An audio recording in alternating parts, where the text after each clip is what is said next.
Hi friends, welcome to my channel. Daily miss అవ్వకుండా వీడియోని చూడాలి అంటే ఇప్పుడే మన ఛానల్ ని సబ్స్క్రైబ్ చేసుకోండి.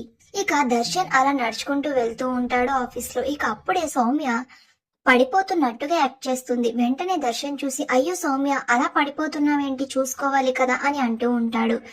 సారీ సార్, చూసుకోలేదు అని అలా ఉంటూనే ఇక దర్శన్ చేతికి ఉన్న బ్రాస్లెట్ తీసుకుని మెల్లగా తన పాకెట్ లో వేసేసుకుంటుంది సౌమ్య.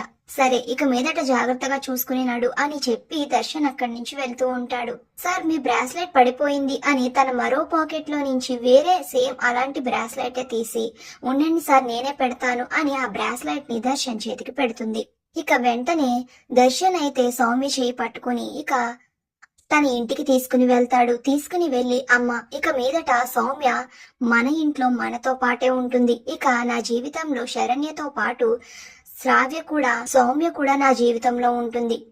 మీరెవ్వరైనా సరే సౌమ్యని ఒక్క మాట అన్నా సరే నేను ఊరుకోను అని సౌమ్య భుజం మీద చేయి వేసి అంటూ ఉంటాడు దర్శన్. ఇక ఆ మాటలకి దర్శన్ కుటుంబ సభ్యులందరూ కూడా షాక్ అవుతూ అలా చూస్తూ ఉండిపోతారు.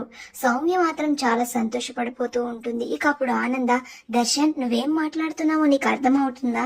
నీకేమైనా పిచ్చి ఏమైనా పట్టిందా ఏంటి, అలా మాట్లాడుతున్నావు? నీ జీవితంలో సౌమ్య ఉండడం ఏంటి అని అయితే ఆనంద అడుగుతూ ఉంటుంది. అమ్మా, మీరింకెవరు ఏం మాట్లాడినా నేను అస్సలు పట్టించుకోను. ఇక మీదట సౌమ్య నా జీవితంలో నా మనిషిగా ఉంటుంది అని దర్శన్ అంటాడు. ఇక ఆ మాటలకి సౌమ్య తెగ సంతోషపడిపోతూ ఉంటే శరణ్య మాత్రం ఇలా అనుకుంటూ ఉంటుంది. ఏంటి మా ఆయన ఇలా మాట్లాడుతున్నాడు? ఈ మాట్లాడే వ్యక్తి మా ఆయన కాదు, మా ఆయనకి ఏదో జరిగింది. ఏం జరిగింది అనేది నేను కనిపెట్టాలి అని శరణ్య ఆలోచిస్తూ ఉంటుంది. మరి దర్శన్ కి ఏమైంది? సౌమ్య కట్టిన బ్రాస్లైట్ లో వశీకరణం లాంటిది ఏమైనా పెట్టి కట్టిందా?